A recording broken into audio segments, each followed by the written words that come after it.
Blog Talk Radio.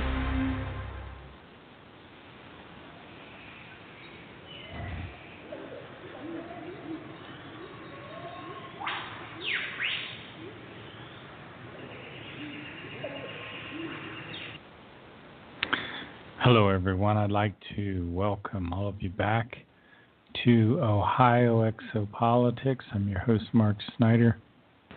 Back again. We've had a few kind of different shows, like I did clips all day, or the last show. Before that, I think it was Michael Cremo that I had as a guest. Hope you've enjoyed that show. My focus. One of my big focuses right now is working on this website. If you go out and you Google Ohio Exopolitics, you'll find an exopoliticsohio.us, and that's where I've been dumping my notes for years and years and years, and so I'm trying to give it the whole website a facelift and still keeping it organized. It's turned into a much larger job than I realized.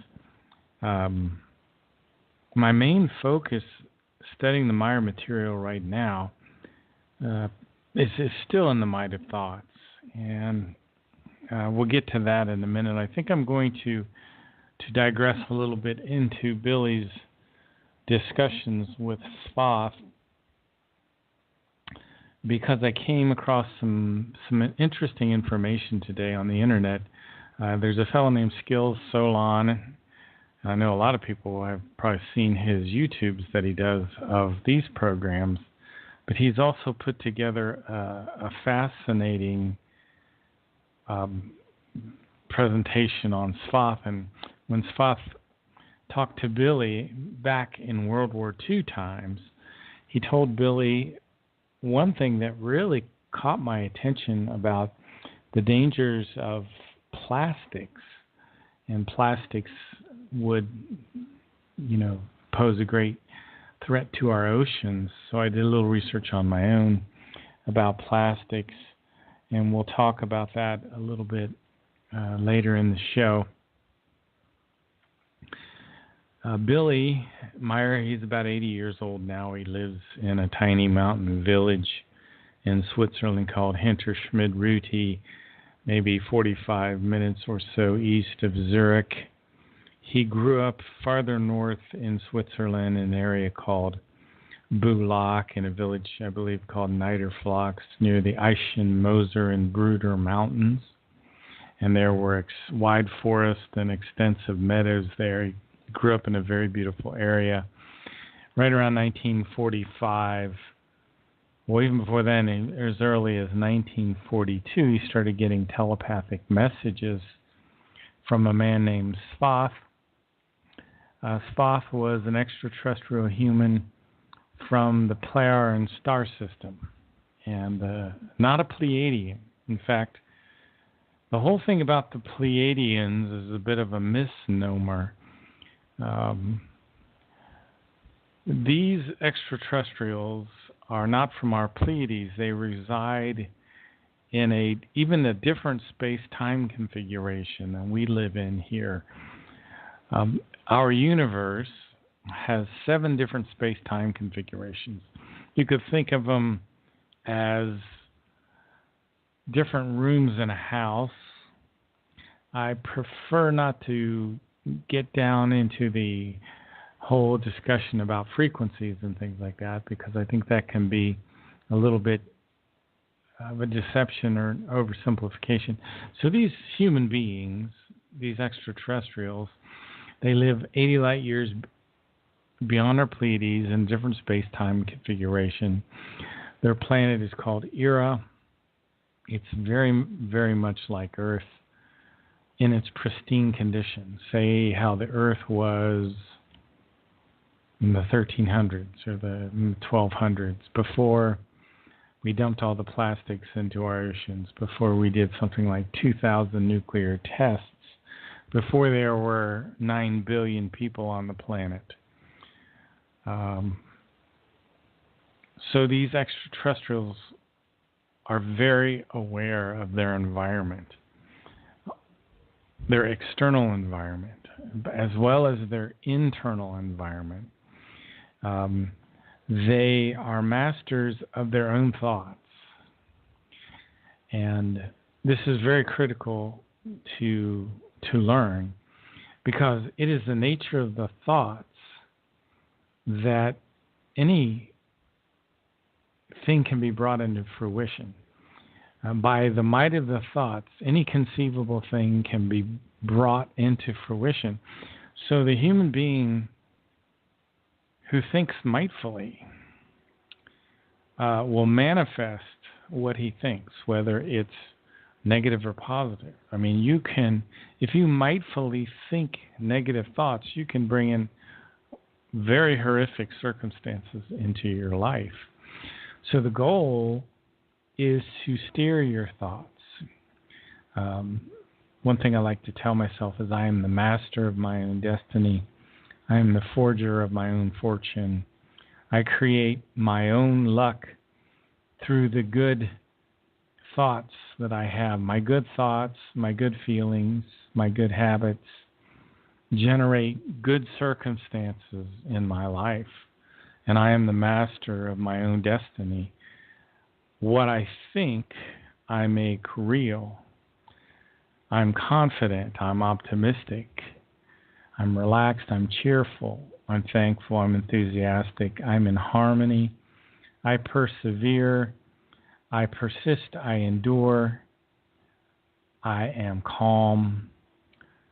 I'm satisfied. I have hope. And I nurture the good, healthy thoughts. I clarify my good and healthy thoughts and strengthen them so that they bring good circumstances into my life. I steer my thoughts so that I can maintain my inner freedom. I do not allow thoughts just to drift. I don't allow my thoughts to drift. I do not allow my thought boat to drift. I steer my ship, because it is those unconscious thoughts, those automatic thoughts that disturb the feelings and therefore also disturb the psyche.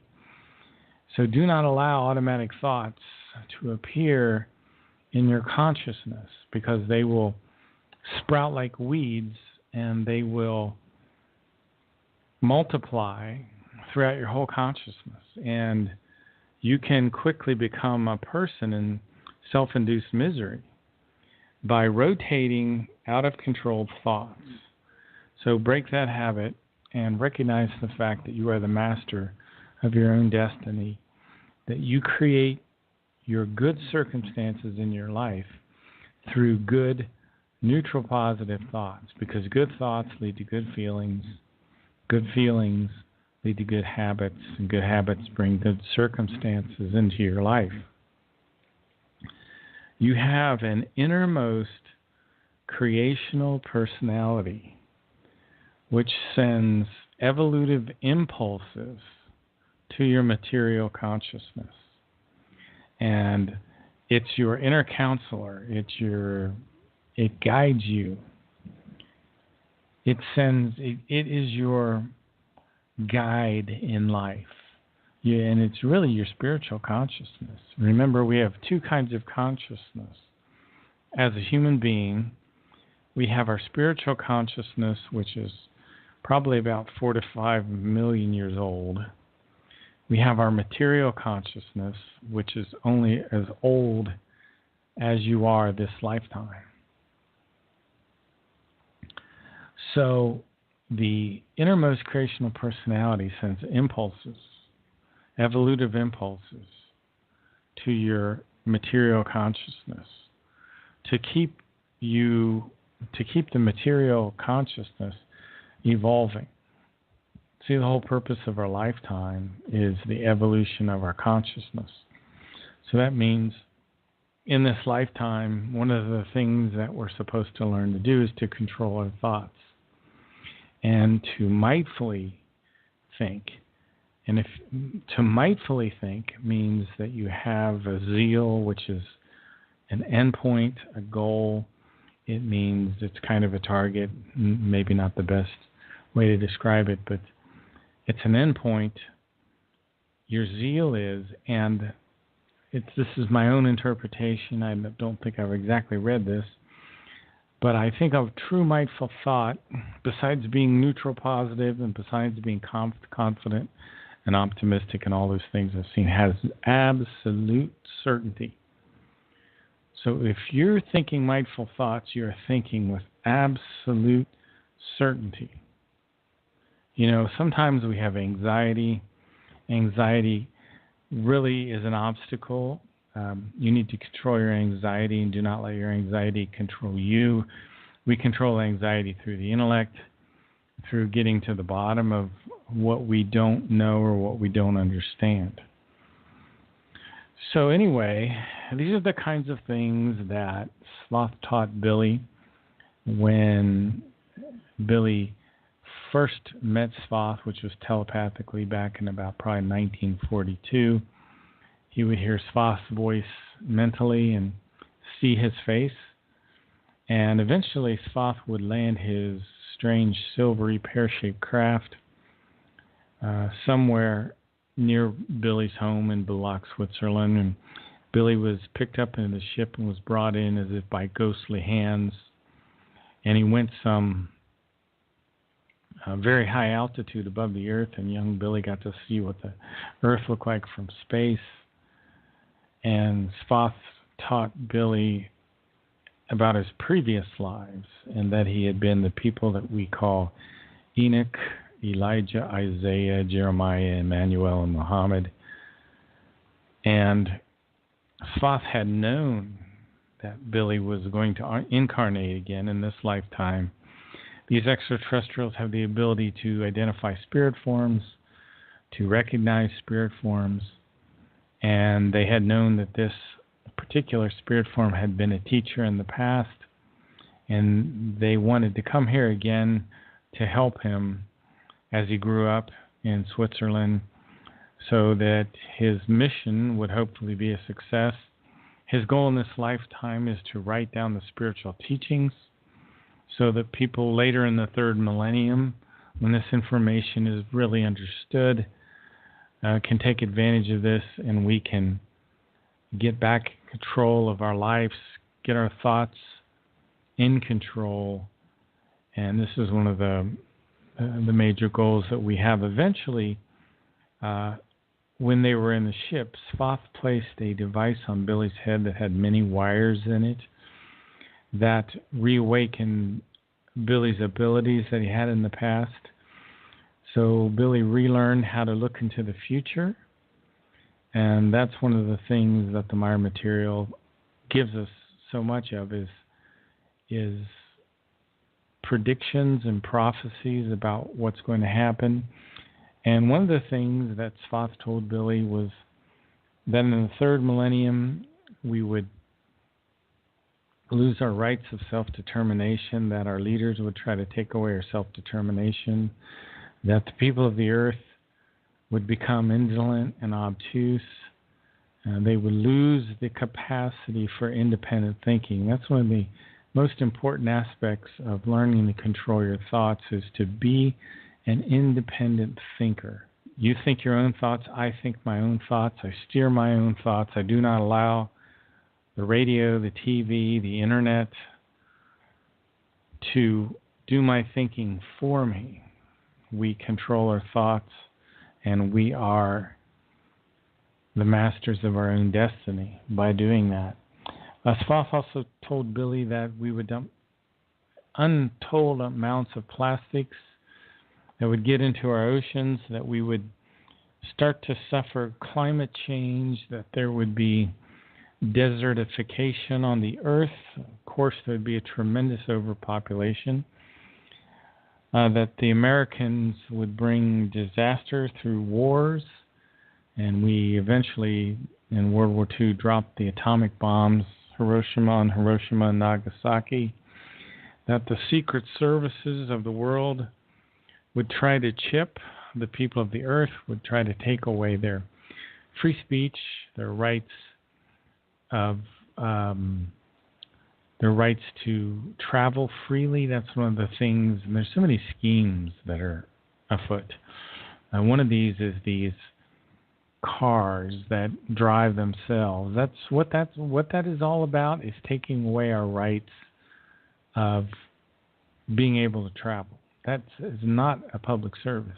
The other thing that they want to do is put a chip in you, and that's not a public service either. That may make it more convenient for you to buy and sell things, but that is so that they can take control of you. They can turn your ship off and you won't be able to buy anything.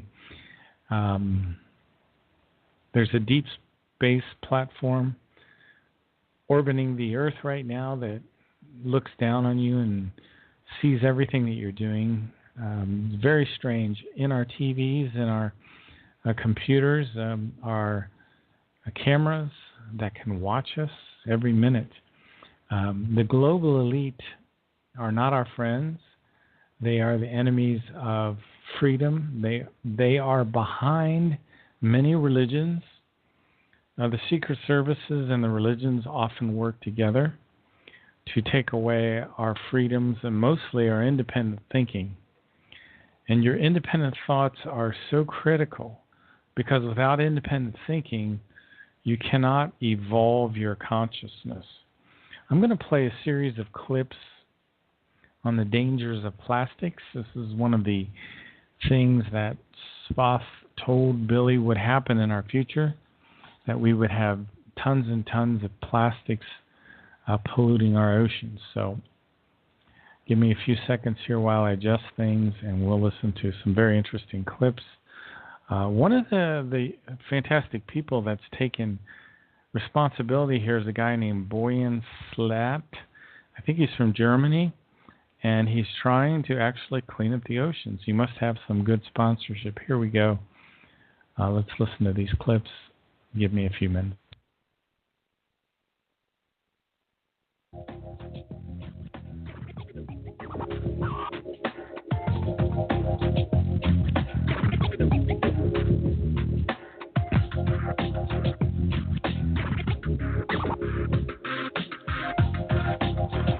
Plastic is wonderful because it's durable, and plastic is terrible because it is durable.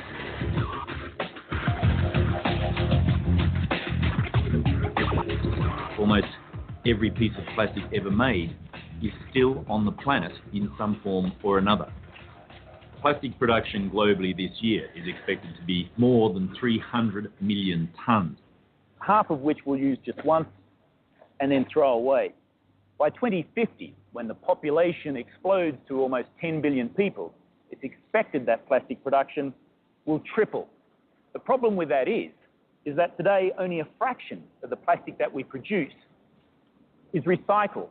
The rest ends up in our environment, and it's coating our land and our oceans like a disease.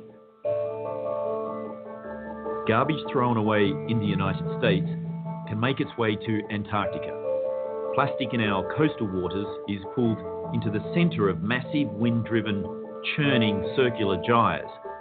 There are many other ocean currents also diverting the trash all around the surface of the ocean. In reality, it's just one ocean with no boundaries.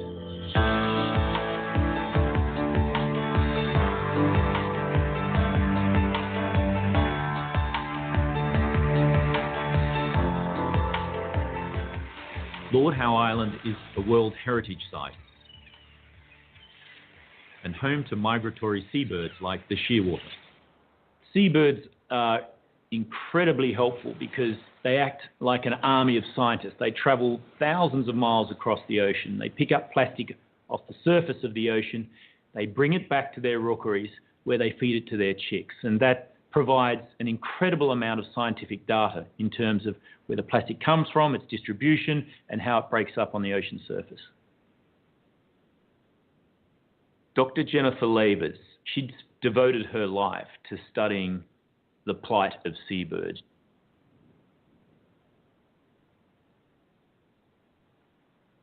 Shearwaters are incredible birds. They migrate thousands of miles, stopping only here to breed.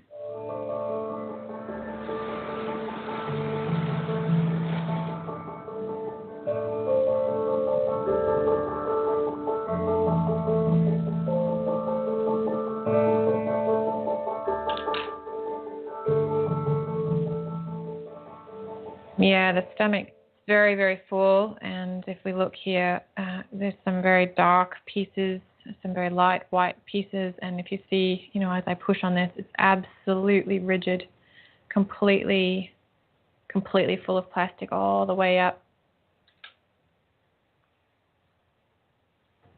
Oh, look at that. Absolutely no doubt that this bird died as a result of that plastic. That is literally a gut full of plastic. It's quite alarming, isn't it? Oh, that's awful.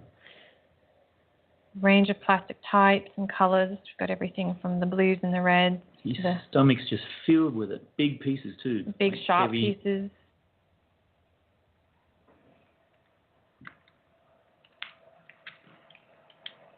Oh, wow, look at the size of that big black piece.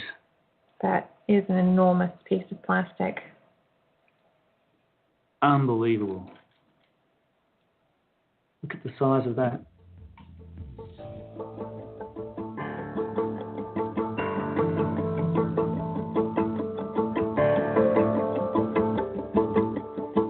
Jen, I counted 234 pieces of plastic out of that one bird. Is that a record? Not even close, unfortunately. So for this species, the record is 276 pieces of plastic inside of one 90-day-old chick. And that plastic, when we weighed it out, accounted for 15% of that bird's body mass. So that's a pretty scary statistic. If we translate that into human terms, it gets even worse. That would be equivalent to you and I having somewhere around 6 or 8 kilos of plastic inside of your stomach. It's equivalent to about 12 pizzas worth of food inside of your stomach.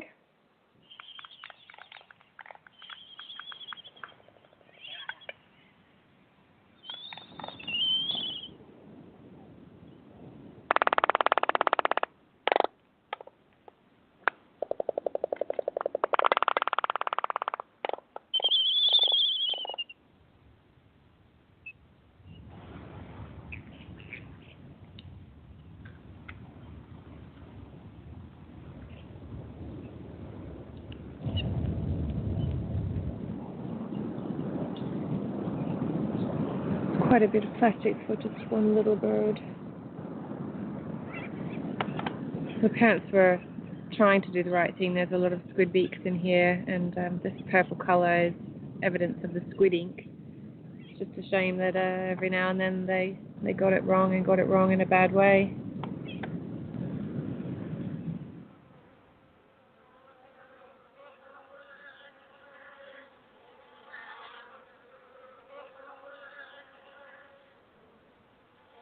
Life really is quite an overwhelming thing. I do have some pretty rough days, have to go home and really wrap my mind around where do we go from here.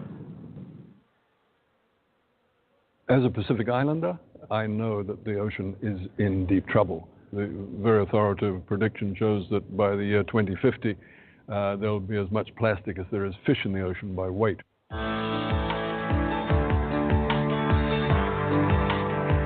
Every country uses plastic. We need to start rationalizing that. We need to think about reuse of plastic, single-use plastic. It's got to be on its way out. And, plastic shopping bags are a good example of that. Your family does not need to use them. Take a cloth bag with you when you go shopping and put your shopping in there.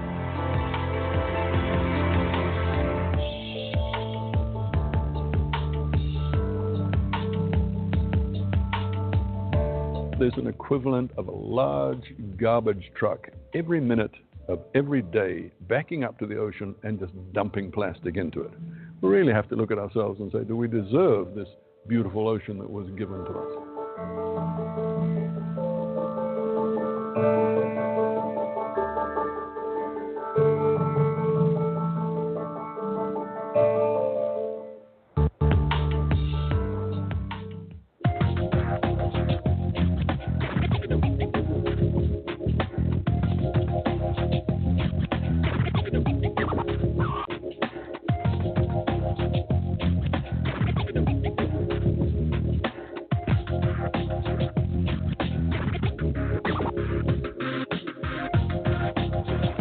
Plastic is wonderful because it's durable, and plastic is terrible because it is durable.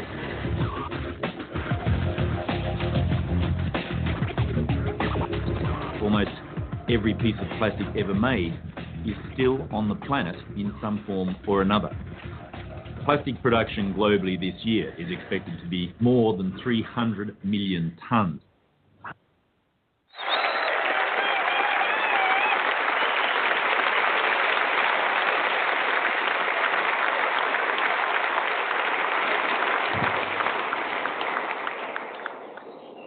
What if there were an even better way to clean the oceans?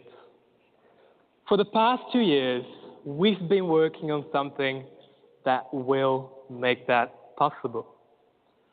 What we're about to show you looks like nothing you've seen before, and I'm so glad we can finally share it with you here tonight. But before we get to the answer, let's go back and ask ourselves why it is so important that we succeed in ridding the oceans of plastic. So there are 5 areas in the world where ocean currents concentrate the plastic, and the largest one of these accumulations is the infamous Great Pacific Garbage Patch, which is the one halfway between Hawaii and California. And here's a graph showing the concentration of plastic in that Great Pacific Garbage Patch, going from, say, the 1950s, 1960s on the left, all the way to very recently. And I think this is the one image that shows what it's all about. It's getting worse, fast. And that's actually not the only thing we can see from this graph. We also see that the plastic is accumulating. It stays there. And that is a very important observation, because that means that really the only way to make that line go down again is to actually go out there and clean it up. It simply will not go away by itself. It's persistent. And to illustrate this persistency, I brought along a few examples of the 1.5 million pieces that we took out of the ocean last year. So let's start with this one. So this may look like a random piece of plastic too, but it's actually the backside of a mini Game Boy. And if you look closely in it, you can see that it reads Nintendo 1995. So this one piece of plastic is basically as old as I am. And so here's a photo of me back in 95. I clearly do not look like this anymore. At least I hope it's clear. But after 2 decades, this piece of plastic remains relatively unchanged. Now, let's go back even further in time to 1989. You may remember it as the year that the Berlin Wall fell, but that actually wasn't the only thing that happened that year. No, it was also the year that somewhere in Japan, this hard hat was made.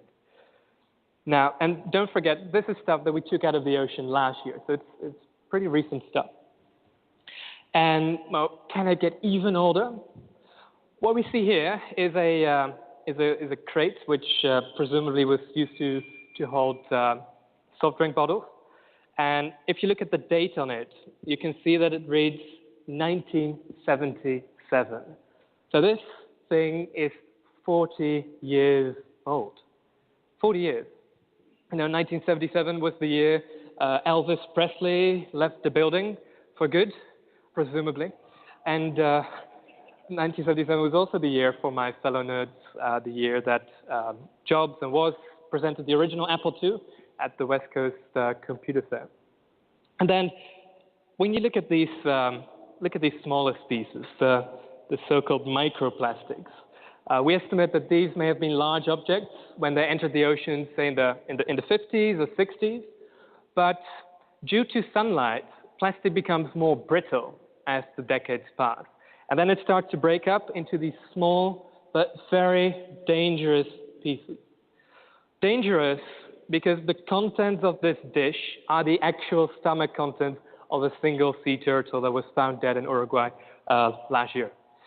So not only does the plastic stay in the ocean, but it also becomes more harmful over time. And to be honest, this is what scares me most, because right now, according to our latest data from all these expeditions that we did, only about 3% of the plastic are these small pieces, but most of it is still locked up in these, floating around in these large objects still. Because, of course, what will happen over the next few decades, that all these large objects will start breaking down into these small and dangerous microplastics as well, increasing the amount of microplastics dozens of times, unless we clean it up. We must defuse this ticking time bomb. And that has been my mission ever since I founded the Ocean Cleanup 4 years ago. A lot has happened in those 4 years. It all began with one simple idea. Instead of going after the plastic, we let the plastic come to us, saving time, energy, and cost. By using the natural ocean currents to our advantage, we can let the ocean clean itself. I envisioned a network of extremely long floating screens, which would first concentrate the plastic, so that we could then extract it, store it, before we would then ship it to land for recycling. And since the idea was to use a closed screen instead of nets, we could avoid the bycatch of sea lice. And we then showed that with a single 100-kilometer screen, we would be able to clean up about 42% of this Great Pacific Garbage Patch in just 10 years' time. But to turn this dream into reality, we first needed some funding. So we did this little crowdfunding campaign. Is anyone here who supported that? Well, but seriously, guys, if you hadn't had the guts to support us at such an early stage, the Ocean Cleanup simply wouldn't exist. And I'll be forever grateful for that. So thank you. Thank you very much.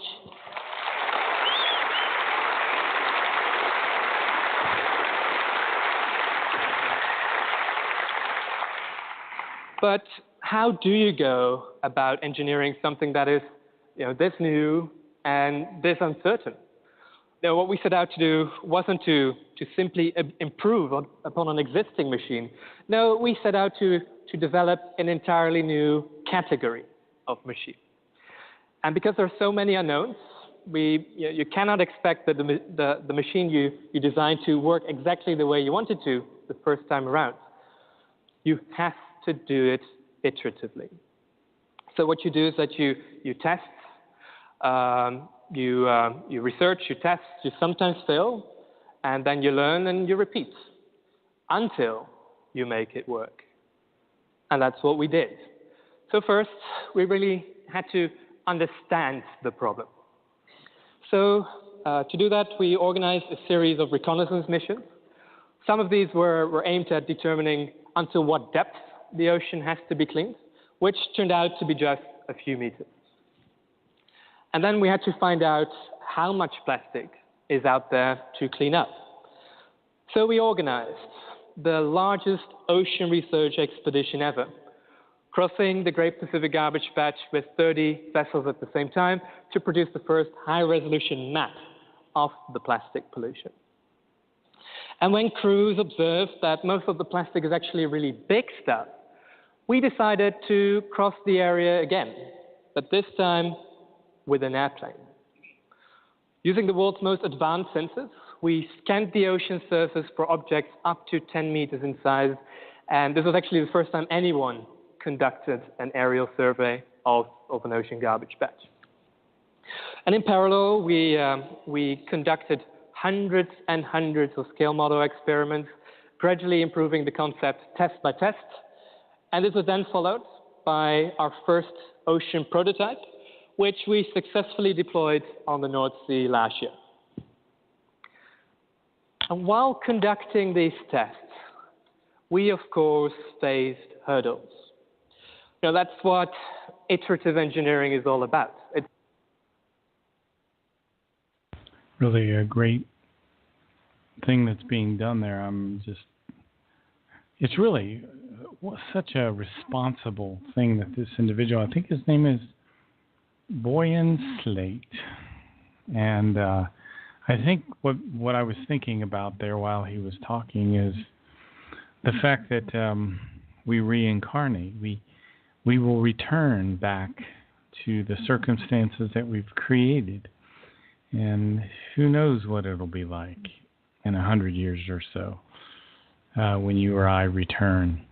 And maybe that would be something we could discuss briefly, how that works. We all have something called the Geist form, or the spirit form, which resides in the center of our brain in an area called the superior colliculus. This is our spiritual consciousness. It's energy. It's fine matter. It's no larger than the head of a needle. And it sends energy throughout the body in a lattice structure.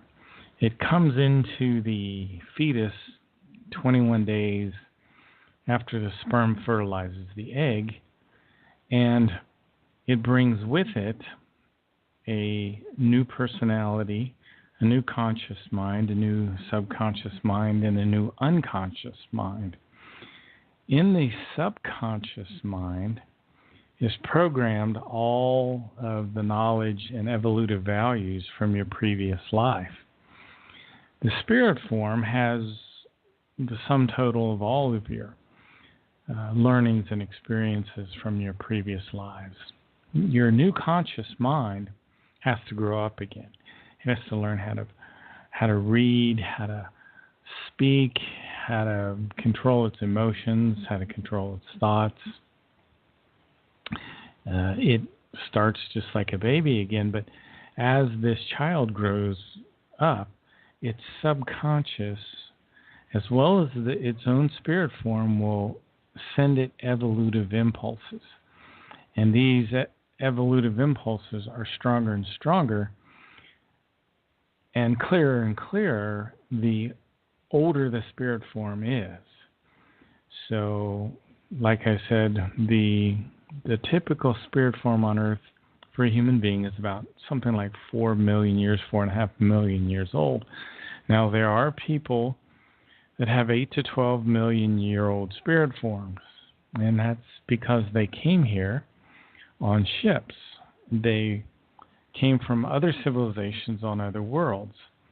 We had at least 2 civilizations here, I'm sure more. One civilization was here about 150,000 years ago and was ruled by a man named Pelagon, the king of wisdom, who came here from the Pleiadian system. And he brought with him thousands of people, I think 70,000, and he had 200 leaders and sub-leaders. And I believe it was under the rulership of Pelagon that the people of the earth used the term God. He was very benevolent, and he was very reasonable. He was not a tyrant at all. He was a very good leader. He was said to have tremendous abilities. Some say that places I've read, he could cause plants to grow with his mind. He could levitate. Of course, all the other telepathic abilities and abilities to look into the future. His civilization lasted for about 2,000 years, and it was very, very prosperous. However, the man that followed after him was not so successful, and there was a great world war on the earth, and the earth was devastated, and it took centuries and centuries for a civilization to slowly start building its way back up. From like a Stone Age scenario.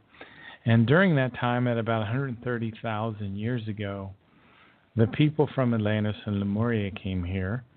The leader was Atlant. He was a man of obvious Lyrian descent with broad shoulders and white skin, pasty white skin. His wife was called Caryatide, and they brought thousands of other settlers again to this island continent that has existed somewhere in our Atlantic Ocean, probably near the equator, I would say, between Africa and South America, or a little farther north. And they built these beautiful structures and had a prosperous existence. Now, a man also came here called Muras. He was the cousin of Karaitide, and he settled in the area that we now call the Gobi Desert. He was the leader of this other civilization on Earth that we sometimes call Mu or Lemuria. And they built two underground cities, Agartha Alpha and Agartha Beta, connected by a tunnel system. And this was, again, in the area that's a desert now, in the Gobi Desert in China. So these two civilizations flourished in our past, but again, they ended in a great war that involved the use of a asteroid as a weapon. It was brought back and slammed into Atlantis, and the Earth was knocked off its axis, and we were thrown back into the Stone Age again. And for hundreds and hundreds of years, no one came here. And then finally, again, civilization started to pull itself out of the rubble about 12,000 years ago, 11,500 years ago, something like that. When people came here again, I believe they came from Beta Centauri, not Alpha Centauri, but Beta Centauri, which is hundreds of light years away. The name means to be settled in Aramaic. Beta Centauri is called Hadar in Aramaic, and it's interesting. It means to be settled, to come down and to settle. It's very, very interesting. But the first leader of this third civilization to come back, and I think there were actually more than what I've just described, was a guy named, he was Eris the 11th. He was 11 generations from Eris the Barbarian, which was one of the people that stirred up the Great War in Atlantis and Lemuria. So it's very possible that someone listening to this show existed during those times. That was 12,000 years ago. The Earth was knocked off its axis. Before that, the North Pole was a wondrously warm and moderate place with tremendous warmth and all kinds of fruit trees, and it was green. It was beautiful. It was a wonderful place to be. The Earth's climate was very different. Eventually, the people of the Earth fell under the power of a negative group called the Giza intelligences. And without digressing any farther, I just brought that up to reinforce this idea of our responsibility here on the Earth. We've had at least two civilizations rise and fall. We've quite nearly destroyed the Earth now 2 times that I know of. And we're heading down this path again. There are strong talks about a war starting in the Middle East. And I know the global elite have been trying to start a war, this third world war again, so that they can bring in their new world order to take away our free speech, to take away our rights of travel, to take away our independent thinking, which they've succeeded in doing to a great degree. But there are more and more people that are taking control of their lives and bringing themselves back to life according to the creational laws. What is the creation? That's a good question. I mean, I was just talking about the destruction of the earth through the use of plastics. And this is something that Spock told Billy back Billy about when he was a very, very young boy back in 1945, 1944. He told Billy that we would be in the time that we're in right now. We could have 2 civil wars, talked about in Hannah prophecies. We may see the United States divided into 5 different areas. We've seen the fires and the hurricanes that have been predicted in the Meyer material. The fires in the West are just overwhelming. So dying is no escape. You come back, you return to these circumstances. So the purpose of our life is evolving as much as possible during this lifetime, to evolve our consciousness as much as possible. And one way we do that is to start to understand again what the creation is. And Svat's told Billy that the biggest problem with the people of the earth is they do not understand what the creation is. The creation is our universe. It's one of many universes. It's a universe in the first stage of its evolution. Why do we know that? Because we have something called a material belt. And there are 7 belts in total in the physical structure of our universe. And these belts, they counter-rotate against one another in a circular fashion. The material belt is the 4th belt. It's the solid state universe belt. It's where the galaxies and the gases and the planets and the suns and the galaxies reside. The matter only exists for about 45 billion years old. It won't get any older than that. It'll turn back into energy. So there's this process that's going on all the time where matter is formed from energy. It exists in a certain state and then eventually turns back into energy. There's a belt before the solid state universe material belt. It's called the Earth space belt. And positive energies flow from the Earth space belt into the material belt. And on the outside of the material belt is something called the transformation belt. And negative energies of the transformation belt flow into the material belt. And when the negative and the positive come together, eventually we have the construction of matter. And it's really interesting because a similar kind of thing happens with our thinking, because we always have the negative and the positive. Our thinking should not be totally positive or totally negative, but equalize. So you should be optimistic, you should be confident, you should be relaxed, you should be cheerful, but that doesn't mean that you don't recognize the negative, because the negative and the positive are 2 powers that belong together, and they should always stay together because they create a balance, and we're always looking to create a balance. That's what the universe does. Now, the universe has the material aspect, which is trillions of light years of space, billions of galaxies. But it also has an immaterial aspect. It has an intelligence behind it. It's called the universal consciousness. And the universal consciousness is not a heavenly father.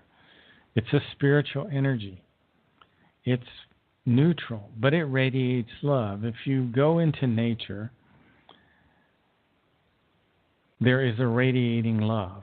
The incredible splendor of nature is the visible expression of the love of creation. And if you're in awe in nature, part of that is because your spirit form is sensitive enough, your material consciousness is attuned to it, and you're picking up the radiating impulses of creation's energy. The creation has laws associated with it. One of these laws is the law of love. And it's a law. It's a love based on reverence. Doesn't have to do with our romantic notions at all.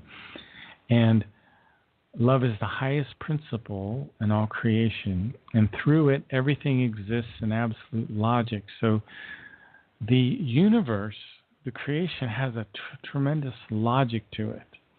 And everything is interdependent. And then one of the things I was studying today is the problem in Africa of desertification.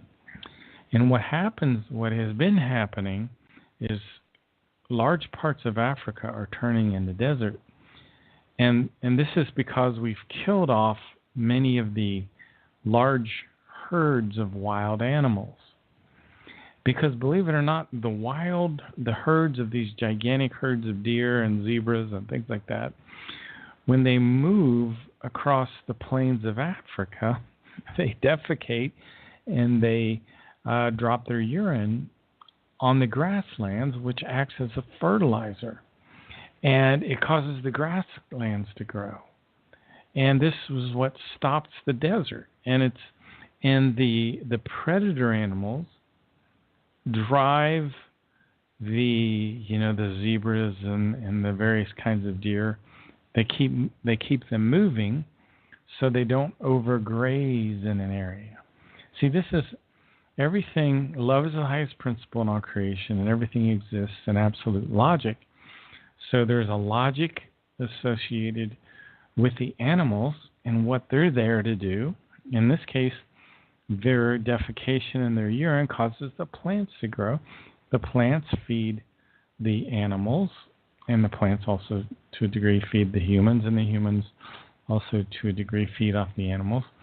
So there's this interdependence in creation. So that's what it means that everything exists in absolute logic.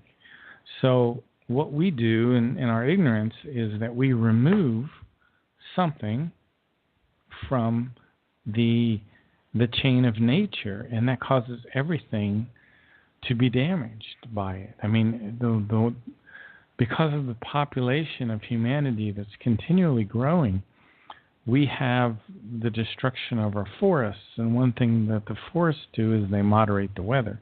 And that's why our weather is getting worse all the time, because we don't have the forests producing the shade in the summer to make it cooler so it doesn't get too hot. And the forests have a low albedo, so they don't reflect a lot of the light and heat back. They store it. So they keep things a little more moderate, a little warmer in the winter. And the rough top of the forest, when the wind blows over it, creates a turbulence. And the turbulence is what tends to create the rains. So it's all interactive. It's all interdependent. It's an incredible system, but everything has to stay in balance. And we're kind of given the responsibility of the custodian, in a way, of our planet. So love is the highest principle. It's the first creational natural law. The second important law is striving. And striving is to evolve your consciousness, to just work to survive, to maintain your home and your surroundings and yourself. It's all part of surviving and striving. If you cut back on your striving, it will lead to unhappiness. Your happiness depends on your willingness to strive and your ability to strive. And while you're striving, you have to remain neutral, positive. Even if you're striving and you get out of balance, you become negative during your striving. Your striving will make you miserable. If you become too positive, you'll also become miserable. You have to be in a neutral, balanced state. That's the law of harmony. While you're striving, for your striving to benefit you. And there are obstacles which will come up during your striving. That's part of the laws that also work. So if you follow the law of love, if you follow the law of harmony, and the law of striving, eventually you'll get the law of prosperity, which you'll prosper from these various activities. So these are part of the creational natural laws. There's a law of reincarnation, which we talked about. There's a law that has to do with population on a planet our size. The population of human beings should be somewhere between 500 million and 1 billion. There's the law of intactness, which normally, things that are born intact. And there are things that negatively affect that. Just like if you don't properly strive, you lose your sense of life. You lose your sense of happiness. Let me read this. It says, the creation itself, as well as all its creatures in Wiesenheiten, are imbued with the power of striving in order to attain success. The future progress and that which is higher. Striving is the power of the spiritual as well as the physical. And striving is an incontrovertible creational law. In order to reach through incessant evolution that which is higher and absolutely fully developed, the greatest power in every single Wiesen, and we're Wiesen, is there to serve the striving. And truthfully, the striving is the great and enormous power itself. Striving is the law of evolution and of absolute full development. And striving is the power of the life in the sense of progress. And if there is no striving, there is no sense of progress, there is no life, there is no happiness if you have no striving. And while you're striving, always keep your thoughts in control. It is your mightful thoughts which will manifest. That means that which the human being mightfully thinks manifests for him or her. You are the master of your own destiny if your thoughts are neutral positive. If you think negatively, you will manifest negative things in your life. You want to have a zeal, which is an ultimate endpoint, and you want to have absolute certainty. You want to be confident. You want to be optimistic. You want to be cheerful. You want to be thankful. You want to be enthusiastic. Let me read a little bit about what it says about thinking. I think we've just got a few minutes here in the stream. It says, the might of the human being's thoughts embraces every condition and every circumstance of the human being's life.